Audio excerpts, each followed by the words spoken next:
믿기를 거부하는 이유라는 제목으로 하나님 말씀 증거하도록 하겠습니다.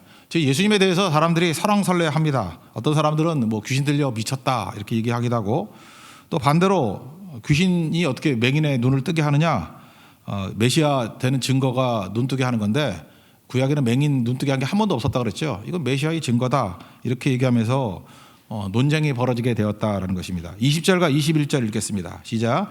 그 중에 많은 사람이 말하되 그가 귀신 들려 미쳤거늘 어찌하여 그 말을 듣느냐 하며, 어떤 사람은 말하되 이 말은 귀신 들린 자의 말이 아니라 귀신이 맹인의 눈을 뜨게 할 수 있느냐 하더라. 그러면서 그 다음에 수전절에 또 다시 사람들이 모여서 예수님께 얘기합니다. 헷갈리게 그만하라고. 의혹에 빠져서 우리 힘들어 죽겠다고. 그러니까 밝히 말하라, 분명히 말하라 이렇게 얘기를 합니다. 24절 읽겠습니다. 시작. 유대인들이 에워싸고 이르되 당신이 언제까지나 우리 마음을 의혹하게 하려 하나이까? 그리스도임은 밝히 말하소서 하니. 근데 이건 말이 안 돼요. 벌써 예수님이 여러 차례 설명했거든요. 메시아라고. 또 여러 차례 설득했거든요. 그리고 비유로도 이렇게 양과 목자 비유도 얘기해 주시고 많은 말씀하셨거든요. 거기다 기적도 행하셨죠. 오병이어 기적, 그다음에 맹인의 눈을 뜨게 하는 기적. 그러니까 뭐 이 정도 했으면 알아들어야 되는데 마치 한 번도 못 들은 양 밝히 알려달라 몇 번을 얘기해야지 알게 되나요? 그 사람이 보면 믿는다 그러는데 보여줘도 안 믿고, 그죠? 증거를 보이면 믿는다 그러는데 증거를 보여도 안 믿고, 뭐 설명해도 안 믿고, 뭐 그렇다라는 것입니다. 그래서 오늘 첫 번째 질문이 이거예요. 믿기를 거부하는 이유가 뭐냐? 왜 이렇게 사람들이 그렇게 설명해도 믿기를 거부하죠? 우리 주변 사람들도 보면 뭐 우리야 다 믿겠지만 여기도 혹시 믿지 않는 분이 있습니까? 믿기를 거부하는 이유가 뭐냐? 크게 보면 두 가지인데 이것부터 먼저 살피겠어요. 첫째는 믿기 싫어서예요. 이게 인간의 여러분 본성을 알아야 됩니다. 믿기 싫으면 안 믿는 거예요. 뭘 보여줘도 안 믿는 거예요. 사람들이 설득하면 설득이 된다고 생각하죠. 설득력이 있어도요, 믿기 싫으면 안 믿는 거예요. 그리고 이렇게 증거를 보이죠. 명확한 증거다. 여러분 우리도 일상생활 할 때 보면 명확한 증거 뭐 이런 거 보여줘도 믿기 싫으면 안 믿는 거죠. 사람이 그렇다니까요. 싫으면 듣기 싫은 거예요. 그냥 명확한 것이 나온다 할지라도 못 들은 척하고 아니라고 우기고 그런 거죠. 우리 마음에는요, 국수 틀과 같이 마음의 틀이 있습니다. 국수 틀 아세요? 이렇게 촘촘한 게 있는데 밀가루를 쫙 밀면은 이렇게 국수가 쭉쭉 뽑아져 나와요. 이게 두껍게 하면 두꺼운 게 나오고 작게 하면 작은 게 나오고. 우리나라에서 잘 못 보는데 중국 가면 길거리에서 막 있어 그거. 이렇게 틀에다 놓고 되게 신기해요. 이렇게 꽉 누르면은 국수에서 쭉쭉 나와요. 국수 틀. 우리 마음에 그런 틀이 있다라는 것입니다. 뭐가 입력이 되든 간에 우리 마음의 틀에서, 그죠? 2mm짜리는 2mm짜리가 나오고 3mm짜리는 3mm짜리가 나오고 결정되어 있다라는 것입니다. 그걸 뭐라 그러죠? 고집이라 그러고 자아라 그러고 에고라 그러고 그렇다라는 거예요. 그러니까 사람들이 뭐라 그래도 안 믿는 거예요. 믿기 쉽지 않아서. 25절 상반절까지 읽겠습니다. 시작. 예수께서 대답하시되 내가 너에게 말하였으되 믿지 아니하는도다. 그렇게 설명해도 믿지 아니하는도다. 무슨 뜻이에요? 왜 안 믿냐? 믿기 싫어서 안 믿는다. 이게 답이라는 것입니다. 그러니까 이 사람들의 문제는 뭐예요? 문제가 자기 문제인데, 자기 국수 틀이 문제인데, 마음의 틀이 문제인데 항상 문제가 너한테 있다 그래요. 환경에 있다 그러고 누구 때문에 그렇다 그러고 참 미치는 거죠. 생각보다 이런 사람 엄청 많습니다. 자기가 문제라는 걸 깨달아야 되는 거죠. 그죠? 그러니까 이게 문제가 되는 거죠. 38절 같은 데 보니까 넘어가서 내가 행하거든 나를 믿지 아니할지라도 그 일은 믿으라. 예수님이 어떤 그 기적들, 뭐 행함 이런 거 보면서도 믿어야 되는데 뭐 말이 아니라 물증을 보여주고 행함을 보여줘도 죽어도 안 믿는다라는 것입니다. 그러니까 이런 사람의 특징이 뭐예요? 자기 고집대로 살다가 가는 거죠. 그래서 이제 미리 적용을 한다 그러면 여러분들 어떤 사람이 돼야 되냐 하면은 우리 좋은 크리스찬들은요, 설득이 되는 사람이 돼야 돼요. 지금도 여러분 나이가 들면서 이렇게 힘들어지는 이유가 뭐냐면, 그렇게 살다 죽으라 그런 소리 듣는 이유가 뭐냐면 나이 들수록 설득이 안 돼. 왜냐하면 그 사람이 어떻게 설득하는지까지 다 알아. 그래서 그냥 그대로 살다 가는 거거든요. 근데 우리는 죄인이고 약하고 부족하잖아요. 틀린 존재잖아요. 그렇다 그러면 이게 말씀을 듣고 하면 설득이 돼야 될 거 아니에요. 그리고 교육이 뭐예요? 어떤 사람의 새로운 것을 배운다라는 것은 뭐냐? 설득이 되는 게 배우는 거 아니에요? 나는 틀렸어. 나는 아는 게 없어. 나는 깡통이야. 그러니까 새로운 게 들어오면 그게 계속 나를 설득시켜야죠. 그런 성장이 되고 배움이 있고 그 사람이 폭넓어지고 사람도 많이 따르고 친구도 많아지고 그러는 거라고요. 근데 이게 답답해 죽겠어. 뭔 소리를 해도, 뭔 발레를 들어도, 물증을 갖다 대도 그래 너는 떠들어라. 그죠? 나는 안 변한다. 난 믿고 싶지 않아. 내가 믿고 싶은 거 믿을 거야. 그렇게 가면은 좋은 거면 말을 안 하겠는데 좋지 않잖아요, 그게. 그럼 이제 망하는 거죠. 그렇게 된다라는 것입니다. 그러니까 여러분들 지금부터 나이가 드신 분들은요, 설득이 되는 인생이 되세요. 누가 이렇게 오면은 잘 듣고요, 일리가 있으면 좀 설득을 당하라고요. 그럼 여러분 인생이 풍성해지고 성장하게 될 것이고 친구도 많아지게 될 것이고 그렇게 될 거라고요. 그런데 인간은 자기중심적이기 때문에, 교만하기 때문에 이게 잘 안 된다고요. 그래서 믿기 싫어서 안 믿는 사람들 하나님이 택한 백성이라면 어떻게 하겠어요? 깨버리겠죠. 그거를 깨야 되는 거 아니에요? 그 네 가지 밭 비유에 의하면 돌밭 같은 거죠. 어떤 씨가 돌밭에 떨어졌습니다. 흙이 깊지 않아. 이렇게 얇은 흙이 있고 밑엔 돌밭이 있으니까 뿌리를 못 내려서 말라 죽는데요. 그럼 돌밭은 어떻게 해야 되겠습니까? 뭐 망치 같은 걸로 박살을 내야죠. 가루가 돼야죠. 그래서 많은 사람들이 바위 같은 사람이 많아요. 마음이 그냥 바위 같아가지고 믿기 싫은 거예요.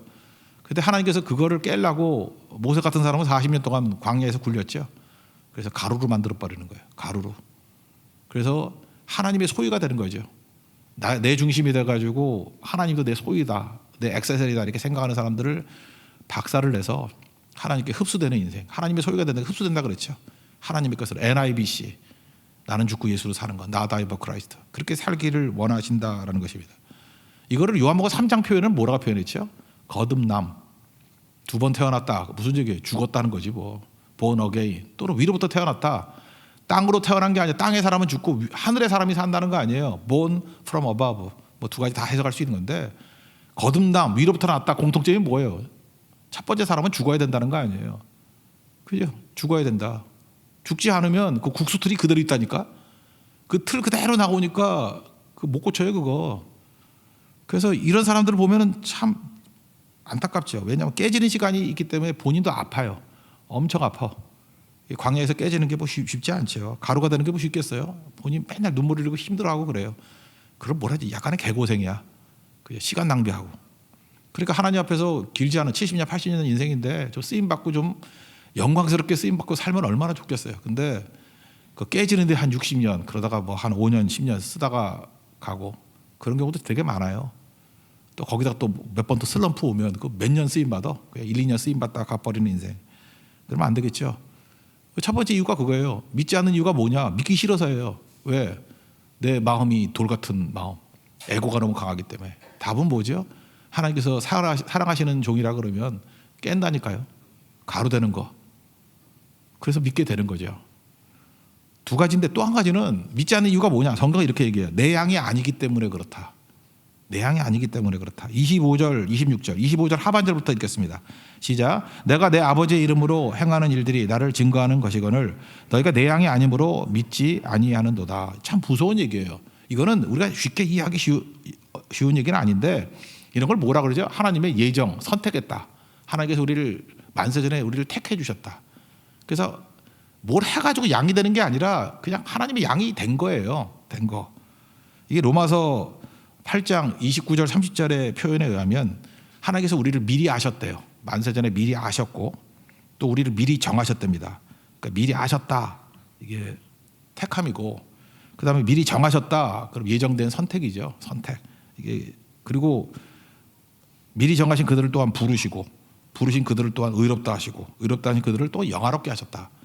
로마서 8장 29절 30절 이야기거든요. 이걸 보면서 듣게 되는 게 뭐죠? 우리가 모르는 어마어마한 하나님의 구원 프로그램이 있다라는 거죠. 근데 이건 우리 이성으로 잘 납득이 안 돼요. 제가 1절에도 말씀드렸잖아요. 우리가 3차원에 살고 있잖아요. 근데 하나님께서는 그 다음 차원이기 때문에 우리가 그 다음 차원에 사는 4차원의 얘기를 하면은 잘 납득이 안 돼. 그래서 제가 그런 얘기를 했잖아요. 우리가 지금 3차원에 사니까 우리보다 차원이 하나 낮은 걸 2차원이라 그러잖아. 2차원은 면의 세계 아니에요. 그러니까 면의 세계에 있는 사람들은 모든 사물을 면으로 이해할 거 아니에요. 그럼 사과가 하나 있는데 사과를 단면으로만 이해할 거 아니에요. 근데 가운데 쪽을 쫙 자르면은 뭐 씨도 있고 거뭇거뭇한 게 있잖아요. 그죠? 그래서 가운데가 거뭇거뭇한 게 있는 게 사과다. 그렇게 믿을 거라고. 또 좀 옆을 잘라봐요. 그럼 맨 살이 있는 데잖아. 그러면 그냥 허옇게 나올 거 아니야. 그리고 단면으로 나올 거 아니에요. 근데 어떤 사람이 가운데 자른 거로만 본 사람은 그게 사과라고 생각했어. 가운데가 거뭇거뭇하고 씨가 있고 그래야지 그게 사과야. 근데 어떤 걸 보니까 그냥 하얗기만 해. 이게 어떻게 사과일 수 있느냐. 근데 그 다음 차원에 있는 사람이 뭐라고 얘기하냐면 가운데 거뭇거뭇한 것도 사과고 하얀 것도 사과야. 그럼 모순이라 그러겠죠. 이 차원에 있는 사람들은 모순이라 그럴 거 아니에요. 어떻게 검은검은한 게 있으면서 하얀 것이 동시에 될 수 있어? 아니야. 그 모든 것이 같이 보면은 하나인 것이야. 아마 이 차원은 무슨 소리인지 못 알아들을걸요.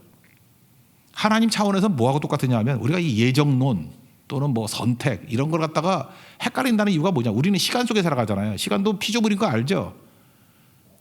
우주에는 시간이 없잖아요. 그래서 영원이라는 것도 시간 개념이 아니에요. 시간을 벗어났다 그런 개념이지. 그러니까 우리는 과거, 현재, 미래 이런 순서로 이해를 해요. 세상 만사가 다 그렇게 된지 알아. 근데 하나님은 그 위에 계신 그 다음 차원에 보시기 때문에 이걸 통째로 본다니까. 과거, 현재, 미래가 다 통째로 보이는 거예요. 그러니까 성경에 그러잖아요. 아브라함의 하나님, 이삭의 하나님, 야곱의 하나님. 다 현재형이죠. 죽은 자의 하나님이 아니라 산 자의 하나님이다. 그러니까 하나님은 니네들은 이게 시간 순서로 이해하지. 아브라함, 그 다음에 이삭을 이해하고 요셉을 그 다음에 야곱을 이해하지. 근데 하나님은 통째로 보는 거예요. 우리 인생도 통째로 보는 거예요. 숙명론하고 달라요. 결정됐다 그런 뜻이 아니라 우리는 시간으로 이해하지만 하여튼 우리가 순종하는 것들이 하나님 시각에서는 통째로 보인다니까 그게. 그게 예정론이에요. 지금 이렇게 얘기를 하면은 비유로 들면은 아 그럴듯해 하지만 체험적으로는 납득을 못 하죠. 성경은 그래서 좋은 거예요. 납득을 못 하더라도 사실은 사실대로 얘기를 해. 니네가 뭐 이해하겠냐? 그러면서 이렇게 설명을 한다고. 그게 예정론이에요. 그러니까 우리로서는 모순같이 보이지만 아까 사과 단면이 이 차원의 사람들은 모순이라 그랬잖아요. 근데 사과잖아 그게. 마찬가지로 하나님의 차원에서 이게 일시적으로 다 보이는 거다 이렇게 얘기를 합니다. 그러니까 중요한 게 뭐냐? 우리가 믿지 못하는 이유는 뭐냐? 굳이 얘기한다 그러면 택함 받은 백성이 아니기 때문에 그래요. 우리로서는 이게 숙련용 같이 이해가 잘 안 되죠. 근데 성경 그렇게 얘기해요. 양이 아니기 때문에 안 믿는다. 양은 믿죠. 그럼 내가 택함 받은 백성, 내가 양이라는 증거가 뭐죠? 믿어지는 거예요. 여러분 믿어지십니까? 진짜로 믿어지십니까? 예. 그럼 택함 받은 거예요.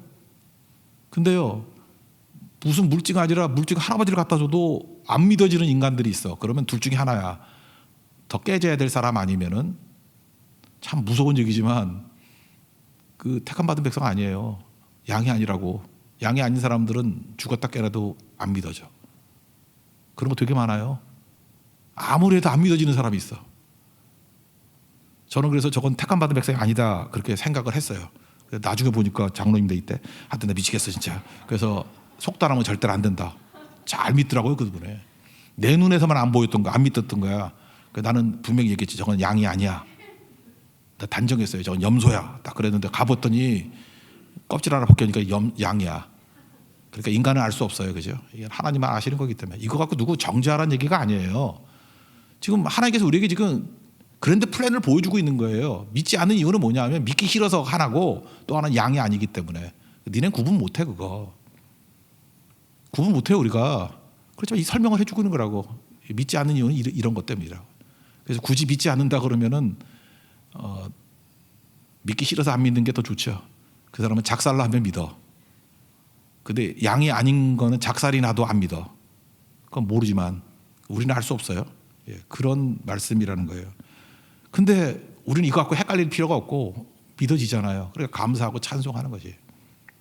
깨져서 믿던, 원초적으로 믿던 믿음을 주신 거 하나님의 선물이에요. 예배에서도 보세요. 믿음은 하나님의 선물이라고. 믿어지십니까? 그래서 저는 성도들을 볼 때 제일 기쁜 게 뭔지 알아요? 하나님을 믿는 모습을 볼 때 너무너무 기쁜 거야. 와, 하나님 구원받은 백성입니다. 택한 백성입니다. 그거 확인하는 거예요. 그죠? 아, 구원받았군요. 구원받았군요. 또 그리고 믿기 싫어하는 사람일지 이게 양이 아닐지 우리 모르니까 계속 말씀 증거하는 거예요. 그러다가 5년 지나고 10년 지나고 난 다음에 그 강팍한 사람이 예수 믿고 주께로 돌아오면 주님 감사합니다. 그죠? 이게 믿기 싫어서 안 믿은 놈이군요. 이거 바위군요. 그러니까 열심히 망치 더 큰 거 해머 들고 와서 계속 깨는 거죠. 그러면 또 깨지면 또 믿게 된다. 이 얘기입니다. 오늘 그 얘기를 설명해 주고 있어요. 그게 오늘 본문의 거의 반 이상의 메시지예요. 그럼 그 다음 얘기죠. 어떻게든 믿으면 어떤 일이 벌어져요? 영생이 주어진다는 것입니다. 믿으면 영생, eternal life. 이 요한복음은 영생하고 생명하고 교구적으로 사용합니다. eternal life나 또는 life나 뭐 같이 사용해요. 생명이 있다는 거예요. 생명이. 그죠? 믿으면 영생이 있고 안 믿으면 영벌이 있죠. 지옥 간다는 거 아니에요. 그래서 우리 인생에서 가장 중요한 문제가 뭡니까? 영생의 문제예요. 예수 믿고 영생 얻는 거. 그거보다 중요한 문제가 어디 있겠어요. 마가복음 3장 38장 36절 보면은 만일 사람이 온 천을 얻고도 자기 목숨을 잃으면 무엇이 유익하리요? 세상에 다 얻고 난다 할지라도 목숨 못 얻고 지옥 가면 뭐가 유익하냐, 뭐 그런 얘기겠죠. 이 세상에서 이 땅이 다가 아닙니다. 이 땅은 끝이 아니라는 거죠. 죽음이 끝. 성경은 죽었다는 표현을 안 써요. 성도들한테는 잔다라는 표현을 쓰지. 우리 자는 거거든요. 여러분 우리는 여기서 죽었다 그래. 근데 본인은 보세요. 이렇게 자는 거야. 잤다가 눈 뜨게 보면 천국이야. 그러면 연속돼서 천국 간 거야. 예수님 웃고 계시면 천국이에요. 딱 했더니 엄마가 일어나 그러면은 이 땅이니까 새벽기도 와야지, 그죠? 못 오면 그 다음 날 와야지. 하여튼 그런 거예요. 그런 차이점이 있다는 거죠. 뭐 그거 외에는 별 차이 없는 거죠. 여러분 이 세상에서 부귀영화 다 누리고 난 다음에 그 뭐 지옥 가면 뭐가 되겠어? 아무것도 아니지. 이거 대표적인 거 부귀영화 다 누린 거. 지금 그 프랑크 왕국이라고 있었죠. 프랑크 왕국. 거기 샤를만의 대제라고 있죠. 샤를마뉴 대제. 뭐 찰스 영어는 찰스라 그러지. 하여튼 프랑스 말을 잘 모르니까 샤를마뉴 대제. 이게 프랑크 왕국인데 그래서 프랑스의 뿌리도 이 샤를마뉴 대제고요. 그 다음에 독일의 뿌리도 여기야. 근데 이 사람이 이제 8세기 사람인데 이 사람 무덤이 1000년형이에요. 그러니까 200년쯤이라고 11세기 초에 발견이 됐어요. 근데 얼마나 대단한 황제였는지 의자에 앉아 있었다고. 무덤이 의자에 앉아 있는 거야.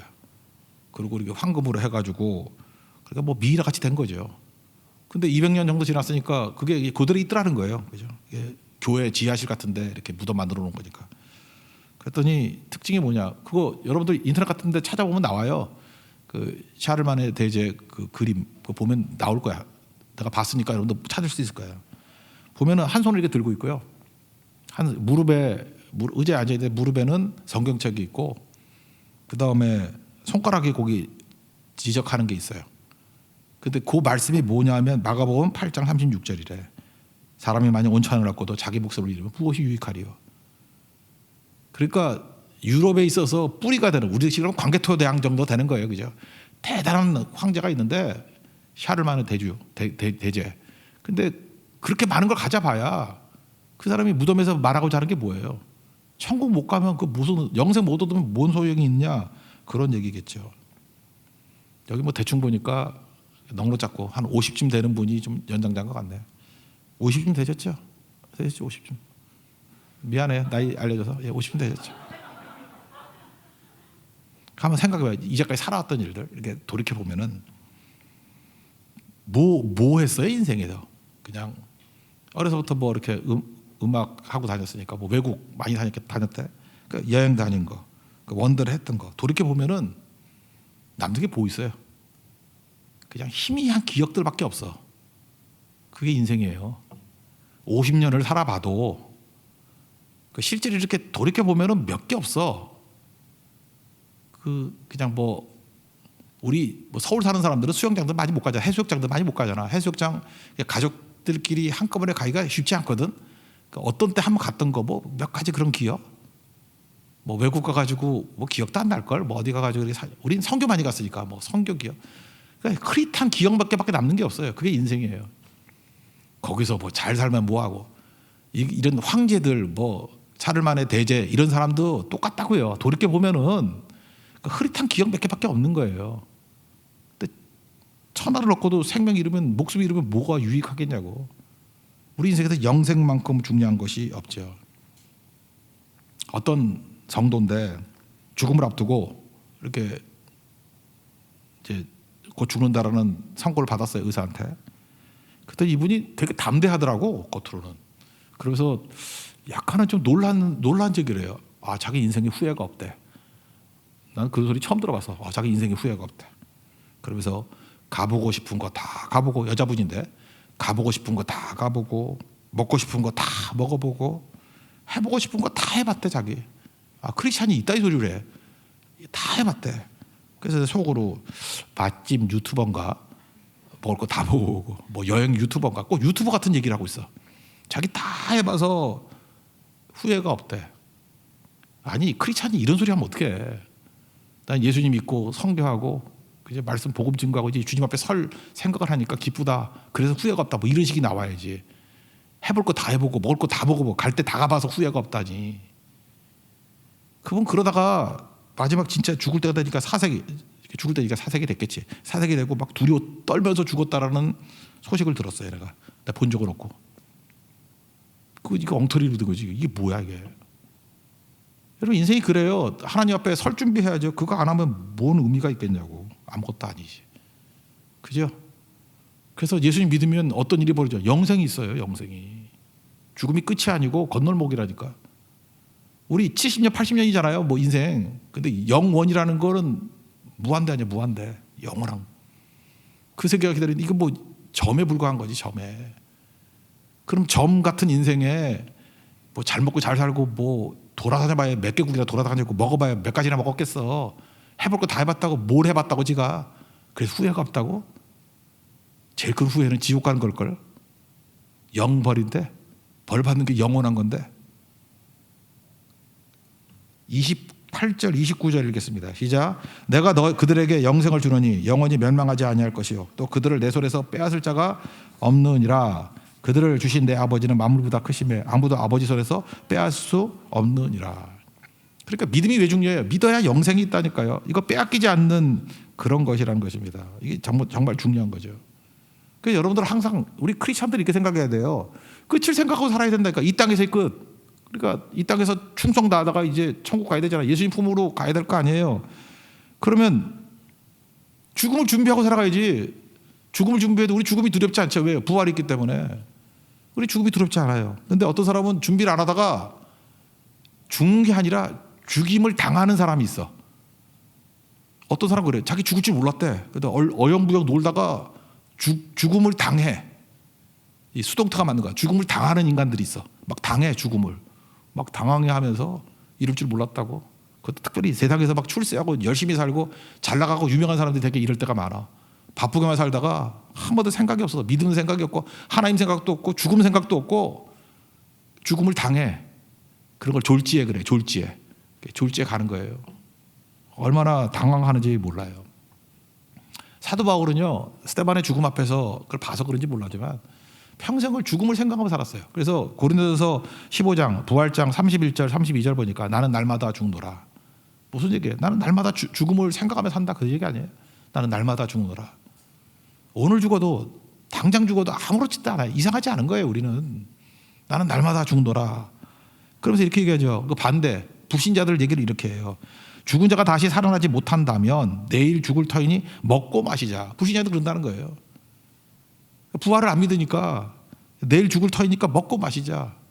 그러니까 이 땅밖에 없는 인생들이 내일을 모르는 거지. 모르긴 뭘 몰라. 그러니까 먹고 마시는 게 그 사람들은 옳아요. 왜? 어차피 지옥 갈 거니까. 그러니까 그런 인생 살면 안 된다는 거죠. 이게 얼마나 안타까운 일이에요. 죽음이 일상이 되는 인생 살아야 된다는 것입니다. 여러분 우리 시간이 이게 한계가 있다는 것을 가지고 살아가면요. 이렇게 생각하면 돼요.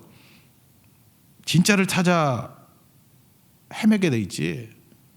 헛된 짓 하려도 안 해. 시간이 없는데 뭐 그거 헛된 짓 할 시간이 어디 있어.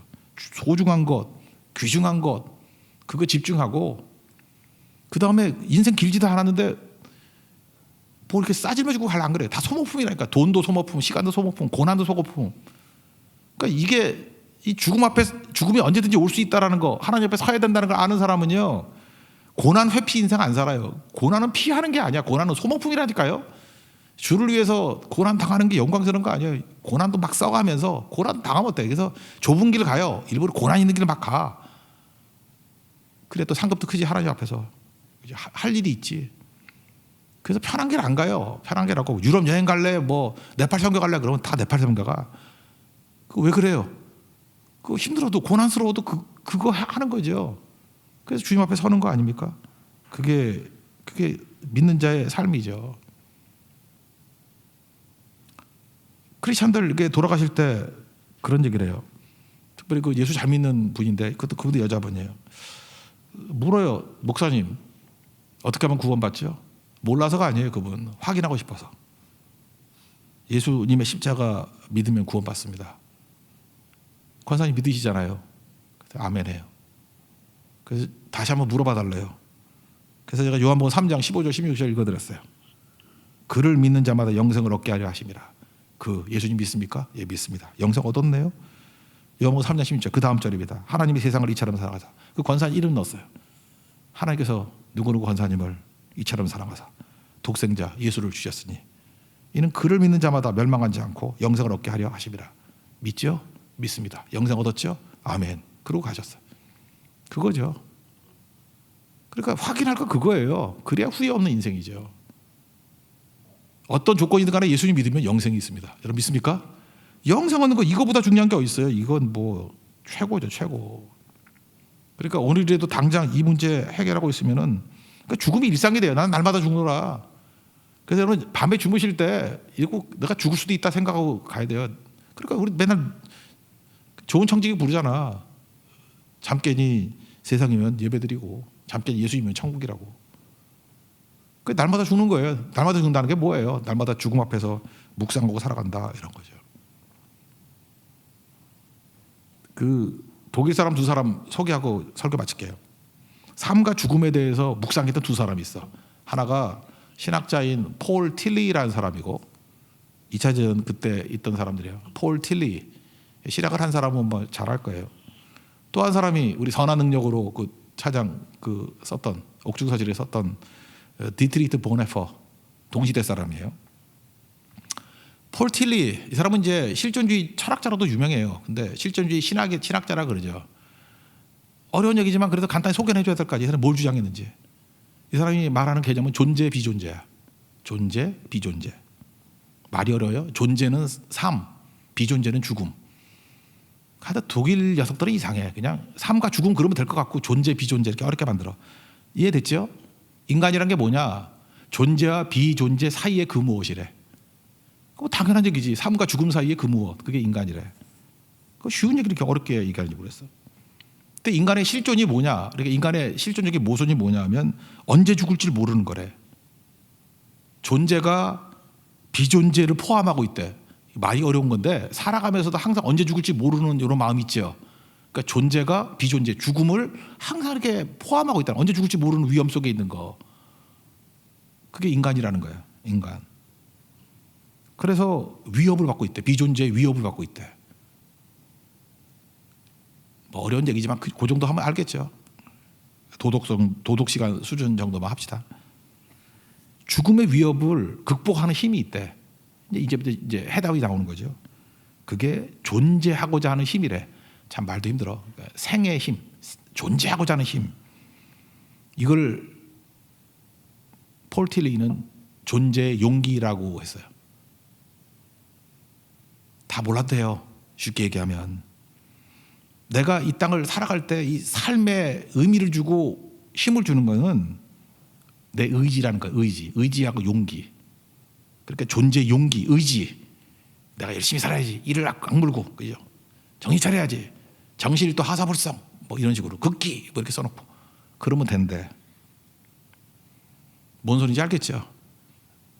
동의할 수 없음.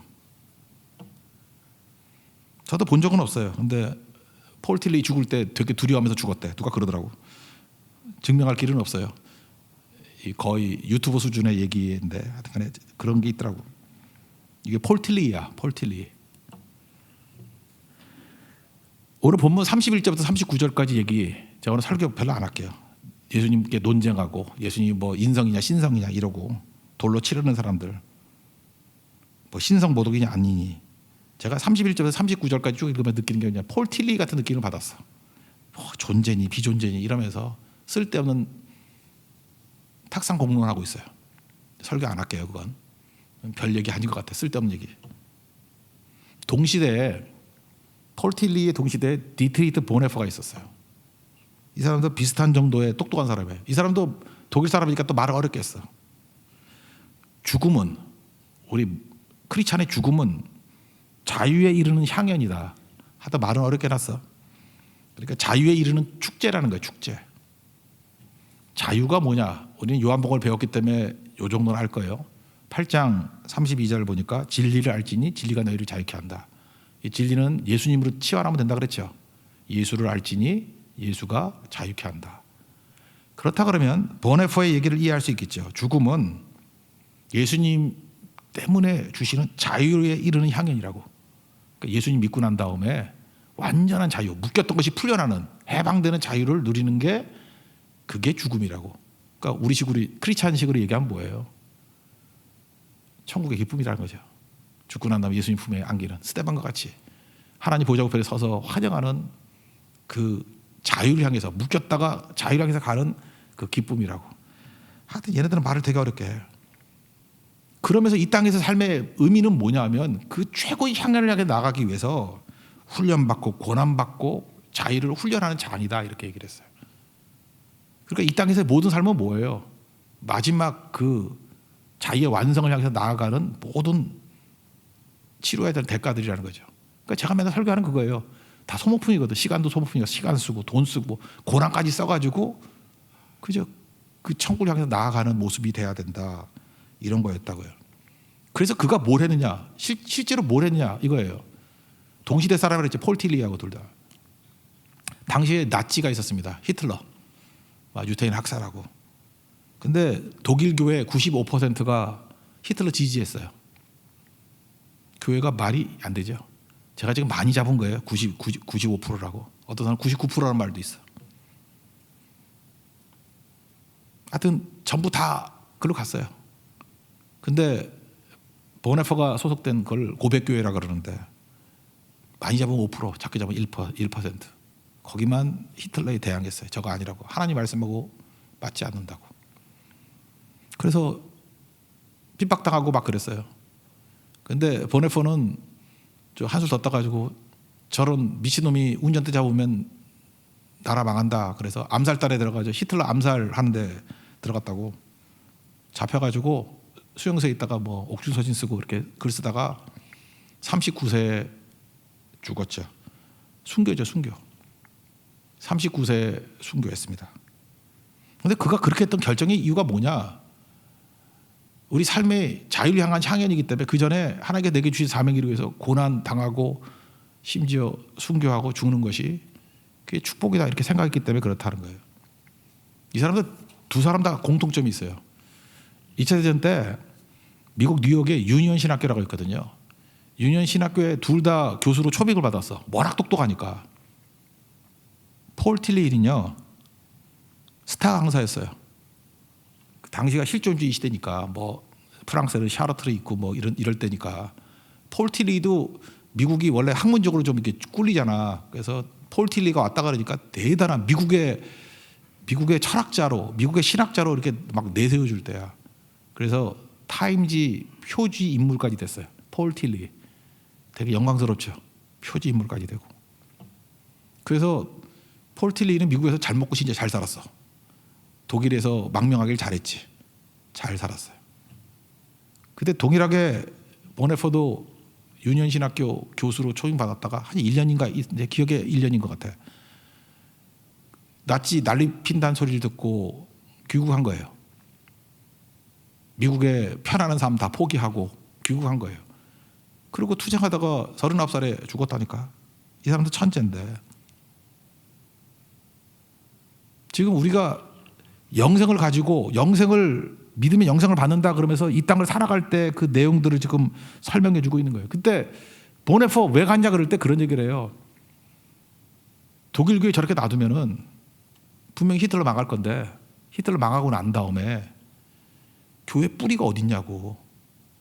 전체 교회가 다 히틀러 지지하고 했으니 독일 교회는 망한 거지. 루터의 전통을 가지고 있는 이 독일 교회 망한 거지. 근데 보네포 같은 사람이 있었기 때문에 그 고백교회가 있었기 때문에 독일 망하고 난 다음에요. 이 고백교회를 중심으로 해가지고 교회가 다시 일어서게 됐어요. 이건 다 가짜들 아니야. 다 바리새인들, 사두개인 같은 놈들 아니야. 근데 이게 진짜잖아요. 그러니까 그게 있었기 때문에 수는 소수였지만 그래서 마지막 시대, 이 핍박의 시대는요. 수 많다고 되는 게 아니에요. 진짜 말씀대로 제대로 하고 있는 소수라도 그게 생명의 뿌리라고. 그게 구루터기예요. 구루터, 남은 자. 밤나무 상수리 나무가 배임을 당한다 할지라도 구루터기는 남아있다 그러잖아요. 남은 거. 거기서 독일교회가 다시 이르는 거예요. 너무너무 중요한 거죠. 이게 영생을 믿는 사람이 이 땅에서 영생을 향해 나아가는 향연의 삶입니다. 이렇게 사는 거죠. 이게 인생이에요. 성경은 그래서 우리에게 분명히 얘기하고 있습니다. 영생을 믿느냐? 이 땅의 삶이 그렇게 살면 안 되지, 그 얘기예요. 이 땅 길지 않은데 그렇게 살면 안 되지. 틸리 같이 살면 안 되고 보네페 같이 살아야지, 그 얘기죠.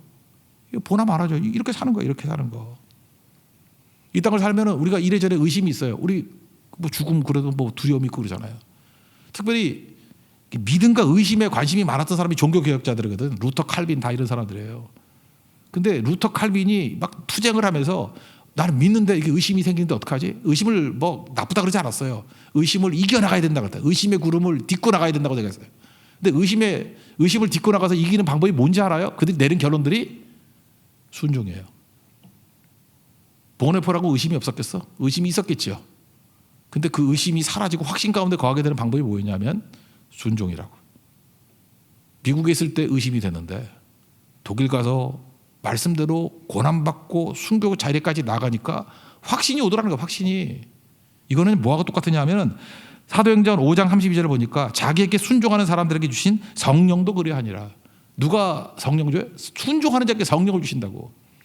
근데 하나님 말씀이 순종해 보면요, 뭐 우리 아침에도 얘기했잖아요. 순종하면 뭐 방향 잡고 도약하고 기적이 일어난다. 그런 측면에도 볼 수 있지만 순종하는 자는 말씀이 머릿속에 머무르지 아니하고 육체가 돼가지고 자기도 보는 거야. 하나님 말씀의 능력이. 확신이 오는 거예요. 여러분 의심하는 사람들이 있습니까?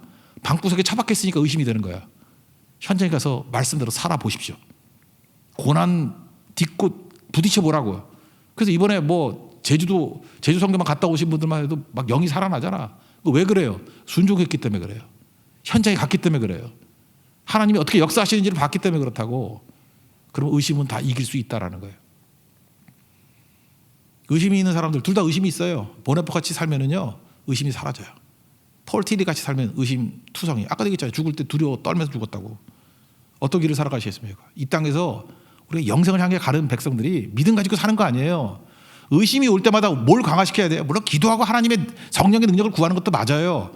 그 순종하는 자에게 성령 주신다. 그러니까 더 우선이 뭐냐? 순종이라고. 순종은 뭐 새 창조의 역사가 나타나는 것도 맞지만 순종하는 자에게 확신이 온다니까요. 의심이 사라진다니까. 의심의 그룹이 다 사라진다니까. 저는 그래서 우리 성도들이 오락가락하고 긴가민가한 그런 성도가 아니라 확신 가운데서는 믿음의 종 되기를 축원합니다. 오늘 예수님이 그 말씀하시는 거예요. 마지막 결론이에요. 쭉. 이 목자와 양 비유의 마지막 결론, 이 논쟁의 결론. 정리하면 이렇습니다. 믿음을 거부하는 사람들, 이유는 두 가지예요. 그러니까 일상적인 이유, 믿기 싫어서, 자아가 강해서 작살난다는 거죠. 깨져야 된다는 거. 이건 소망이 있어요. 근데 우리는 모르지만 버림받은 사람이 있어요. 양이 아니기 때문에. 양이 아닌 사람, 그럼 내가 양이 아니면 어떻게 믿어지는 거는요, 양이란 소리예요. 그러니까 최고의 기쁨, 최고의 감사가 뭐냐면 예수님이 믿어지는 거예요. 믿어지면 영생이 있습니다. 믿습니까? 그거예요. 그럼 영생 가지고 있을 때 이 땅의 삶이 뭐예요? 시간 소모하고 돈 소모하고 고난 소모해서 정말 영광스러운 인생 살아야 되죠. 멋지게 죽어야죠. 우리 장렬하게 전사합시다. 정말이에요. 장렬하게 전사하고 선교사로 살아야죠. 멋지게 영생의 삶을 살아야죠. 그죠? 여기 20대들 있습니까? 가가지고 잠깐만 놀라고만 그러지 말고 요새같이 사세요. 요새같이 장렬하게 영광스럽게. 그래서 좀 빛나는 인생들이 나왔어요. 각 10대에도 막 영광스러운 인생이 나오고 20대에도 각 세대마다 우리 교회에서 그 영광스러운 인생들이 나오는 그 모습을 좀 봤으면 좋겠어요. 그게 하나님이 빛과 같이 사용하시는 교회의 능력이라는 것입니다. 하나님 때 늦은 거 없습니다. 길지 않은 인생, 영광이 아닌 일에 인생 낭비하지 않는 하나님의 거룩한 종 되기를 축원합니다. 자리에서 일어나겠습니다. 우리 보네포 노래 찬양합시다. 선한 능력으로.